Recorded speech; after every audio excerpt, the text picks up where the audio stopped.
Orang Kristen harus belajar tentang sholat yang benar, karena Injil itu sudah tidak kelihatan lagi dan tidak pernah mengajarkan. Kira-kira seperti itulah.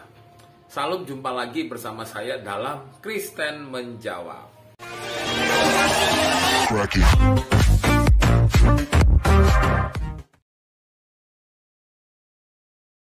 Matius 21 ayat 13. Ya, silakan. Ustazah, syukran. Syukran ya Ustaz Dani. Ya, silakan Ustazah.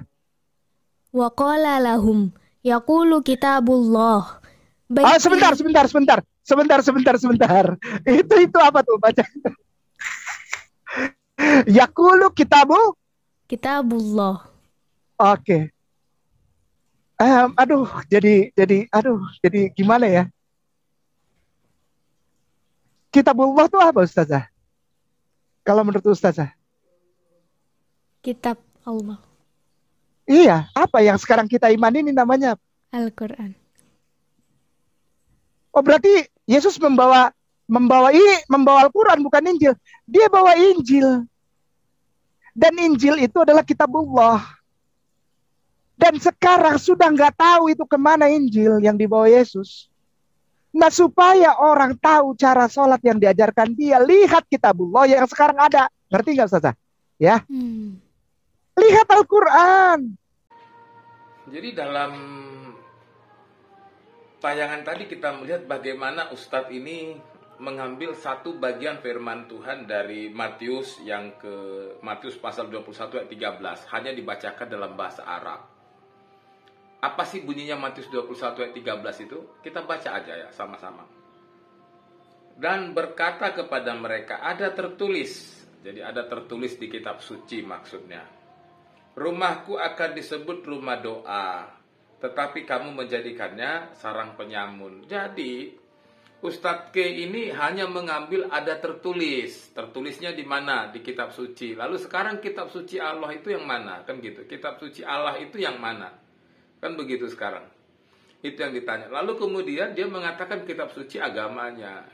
Ya betul, itu betul. Kitab suci agama Anda itu adalah kitab dari Allah. Sama seperti kitab suci agama saya.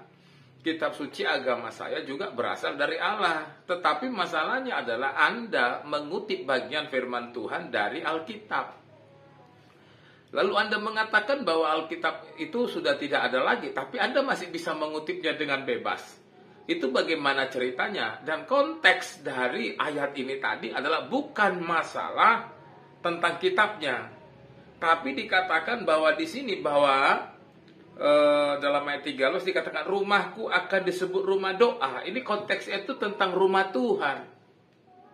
Berbicara tentang rumah Tuhan, di mana kalau dibaca secara lengkap perikopnya itu dari Matius 21 ayat 11 sampai 17 itu, di mana di situ Yesus sedang menyucikan bait Allah, di mana ada orang-orang yang berjualan lalu kemudian diusir. Itu konteksnya. Jadi jangan dilarikan.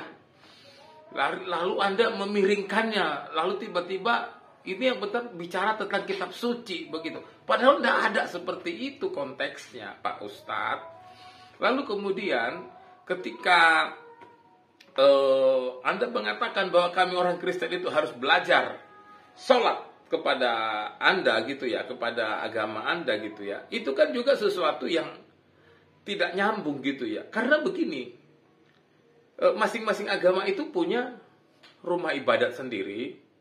Masing-masing agama itu juga punya tata cara ibadat sendiri. Biarlah masing-masing agama itu beribadat dengan caranya sendiri gitu loh. Saya Kristen, kami Kristen, biarlah kami beribadah dengan cara kami sendiri.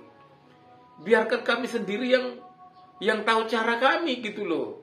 Dan biarlah masing-masing kita berjalan sesuai dengan agama kita masing-masing.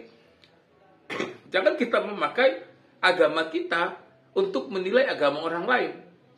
Karena kalau kita memakai agama kita untuk menilai agama orang lain, pasti agama orang lain itu tidak sesuai dengan agama kita.